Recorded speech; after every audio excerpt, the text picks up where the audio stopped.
உங்கள் favourite TV ஷோக்களை இனி miss பண்ண தேவையில்லை. ZEE5 இல் முற்றிலும் இலவசமாக காணுங்கள். இங்கேயும் எப்பொழுதும். யார் மாப்ள போன்ல? வேற யாரு? உங்க அம்மா தான். அம்மாவா? அவங்க எதுக்கு இப்ப போன் பண்ணாங்க?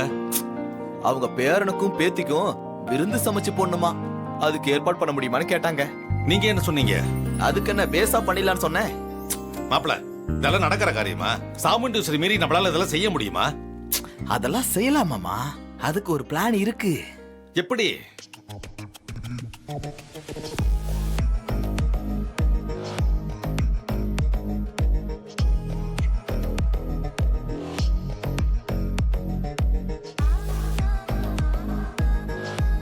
மாப்ள இது கண்டிப்பா ஒர்க் அவுட் ஆகும். ஓகே மாமா, முதல்ல நானே போய் வேலைய ஆரம்பிக்கிறேன். வாங்க போலாம். அது எப்படி ஒத்துக்க முடியும் மாமா? முடியவே முடியாது. அதெல்லாம் முடியும் மாப்ள. முடியவே முடியாது மாமா. முடியும்னு சொல்றேன், நீங்க என்ன? மாமா, கிழக்கே உதிக்கிற சூரியன் மேற்கே உதிக்கலாம், ஆனா இது மட்டும் நடக்கவே நடக்காது மாமா. ஏன் நடக்காது? நடக்கும், முடியும். இது நடக்க வாய்ப்பே இல்ல மாப்ள. முடியும் மாப்ள, முடிச்சு காட்டுவோம். அட முடியவே முடியாதுங்கற மாமா, வாய்ப்பே இல்ல, கன்ஃபார்மா இது முடியாது. நிச்சயமா முடியும் முடியும் முடியும். முடியாது மாமா. அட என்ன மாப்ள நீங்க பாட்டு பேசிட்டே இருக்கீங்க? நான் தான் முடியும்னு சொல்றேன்ல. இல்ல மாமா, முடியவே முடியாது மாமா. இதெல்லாம் ஆவறது இல்ல. முடியும் மாப்ள, நிச்சயமா முடியும். இல்ல மாமா, முடியாது. கொஞ்சம் நிறுத்துறீங்களா? என்ன முடியும்ங்கறீங்க, என்ன முடியாதுன்றீங்க? அத்தை, நம்ம ராஜா எவ்வளவு நேர்மையான கம்பீரமான ஆளு. அதுக்கு என்ன இப்போ? இவர அந்த கிழவி, அதாவது இவரது தாய் அவமானப்படுத்துகிறாள். என்ன சொல்றீங்க மாப்ள? அந்த கிழவி என்ன சொல்லுச்சுன்னு தெரியுமா அத்தை? சொல்லுங்க. வேணாத்த, சொன்னா வருத்தப்படுவீங்க. சொல்லுங்கன்னு சொல்றேன்ல. வேணாத்த, சொன்னா வருத்தப்படுவீங்க. நான் தான் சொல்லுங்கன்னு சொல்றேன். அந்த கிழவி என்ன சொல்லுச்சு தெரியுங்களா? இந்த டிரைவர் மாப்பிளைய என் வீட்டுக்கு அனுப்பிட போறேன், உன் அத்தைக்கு தான் தராதரம் தெரியாது. இதே இடத்துல என் பேர மாப்பிளையா இருந்திருந்தானா உன் அத்தைக்கு கௌரவமா இருந்திருக்கும், ரேவதிக்கு அவன் பொருத்தமா இருந்திருப்பான்னு எகத்தலமா பேசுதா அந்த கிழவி.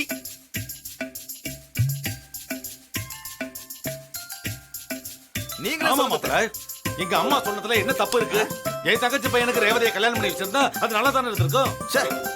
என்ன புதுசா தங்கச்சி பையன் எல்லாம் சொல்றீங்க? பாசம் புதுசா பொத்துக்கிட்டு வருதோ? அதானே அத்தை, அந்த கிழவிய சும்மா விடக்கூடாது அத்தை. எதுக்குன்னு நம்ம ராஜாவையும் ரேவதியும் அந்த கிழவி வீட்டுக்கு விருந்துக்கு அனுப்புறோம். அப்பதான் அந்த கிழவிய பழி வாங்கின மாதிரி இருக்கும். அத்தை, இந்த மேட்டரை சாதாரணமா விடக்கூடாது அத்தை. நம்ம கௌரவ பிரச்சனை, அதுவும் உங்களை அவமானப்படுத்துற மாதிரியான மேட்டர் இது. இதுக்கு நீங்களே ஒத்துக்கிட்டால் நான் ஒத்துக்க மாட்டேன்.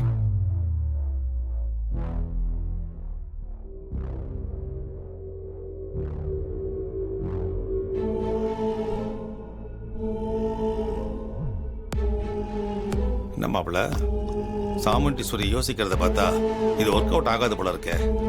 மாமா, இது கண்டிப்பா ஒர்க் அவுட் ஆகும், வெயிட் பண்ணுங்க. நீங்க சொல்றது சரிதான். அந்த கிழவிக்கு எவ்வளவு திமிரு இருந்தா ஏன் மாப்பிளையே அவமானப்படுத்துவா? அவளுக்கு இந்த சாமுண்டீஸ்வரி யாருன்னு காட்ட வேண்டாமா? அத்தை, அதுக்காக என்ன பண்ணலான்னு இருக்கீங்க? 2 பேரையும் அந்த கிழவி வீட்டுக்கு விருந்துக்கு அனுப்ப போறேன்.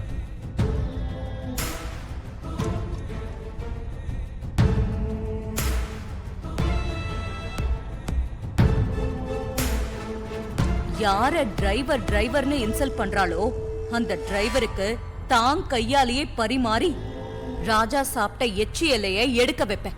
அடடடடா, பழி வாங்குறதுல உங்களுக்கு நிகரா யாரும் இல்லத்த. சூப்பர் ஐடியா அத்தை. மாப்ள, உங்க 2 பேரையும் விருந்துக்கு அனுப்பி அந்த கிழவியோட திமிர அடக்கலான்னு பாக்குறேன். நீங்க என்ன சொல்றீங்க? நீங்க என்ன முடிவு எடுக்கிறீங்களோ அது ஓகே தான் அத்தை. அப்புறம் என்ன, மாப்பிளையே ஓகே சொல்லிட்டாரு. ரேவதி, நீ கிளம்பு.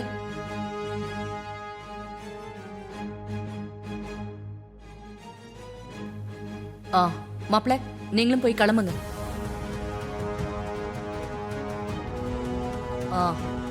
மாப்பிள, அத்தை, அந்த கிழவிக்கு போன் பண்ணி 2 பேரும் விருந்துக்கு வரதா சொல்லிடுங்க. அப்படியே மூஞ்சில அடிச்ச மாதிரி சொல்லுங்க. எப்படி சொல்றோன்னு மட்டும் பாருங்க. அந்த கிழவிய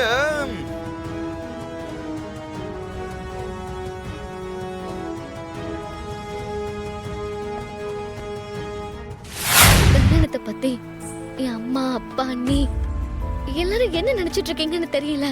தாலி கட்டின அடுத்த நிமிஷம் ஒரு பொண்ணோட வாழ்க்கை வேற ஒண்ணா மாறிடும். இப்படிப்பட்ட ஒரு விஷயத்துல என்ன முடிவெடுக்க விடாம நிர்பந்தம் படுத்தி வலுக்கட்டாயமா கல்யாணம் பண்ணி வச்சா அது என்ன நியாயம்? என்னதான் என் அம்மா துப்பாக்கியால மிரட்டி கல்யாணத்துக்கு ஒத்துக்க வச்சாங்க. ஆனா உனக்கு என்ன வந்துச்சு? உனக்கு எந்த நிர்பந்தமும் இல்லையே. நீ முடியாதுன்னு சொல்லிருக்கலாம்ல. அப்படி நீ சொல்லியிருந்தா உன் மேல எனக்கு இருந்த மரியாதை பல மடங்கு ஏறி இருக்கும். ஆனா நீ என்ன செஞ்ச? இதாண்டா சான்ஸ் அப்படின்னு தலையாட்டிட்டு கல்யாணத்துக்கு ரெடி ஆயிட்ட. அப்படின்னா என்ன அர்த்தம்?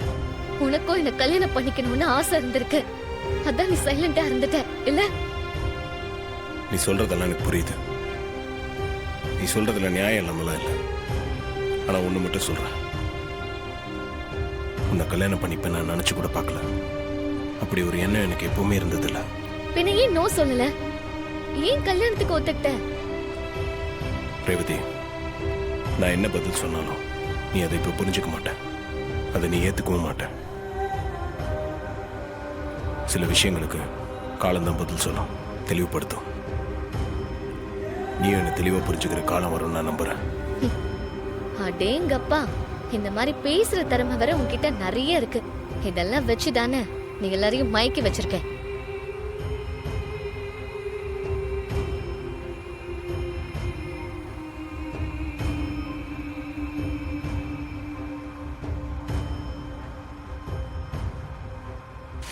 ரேவதி, இந்த விளக்கை ஏத்துமா.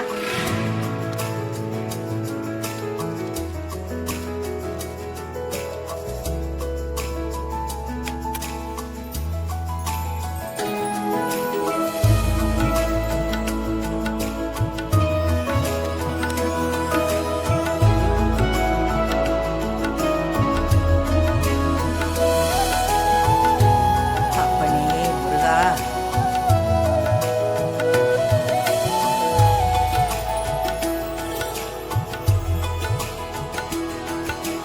என்ன ஆசீர்வாதம் பண்ணுங்க பாட்டி. இருத்தா ஒத்தையில விழுந்தா எப்படி? ஜோடியா விழுங்க.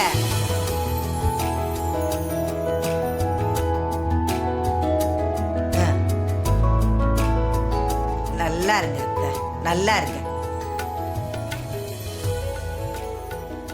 எந்த குறையும் இல்லாம எப்பவும் நீங்க இதே மாதிரி ஒத்துமையா இருக்கணும். என் அப்பா முருகனே உங்க வயித்துல குழந்தையா பிறக்கணும். நல்லா இருங்க. பாட்டி, நான் ஆசைப்பட்டபடி என் கல்யாணம் நடந்து இங்க சந்தோஷமா வந்து விருந்து சாப்பிடணும்னு நினைச்சேன். ஆனா இப்ப எல்லாமே தலைகீழ மாறி போயிடுச்சு. ஏன்டா அப்படி சொல்ற? என் பேரனை தானே கல்யாணம் பண்ணிருக்க, தாராளமா விருந்து சாப்பிடலாயா?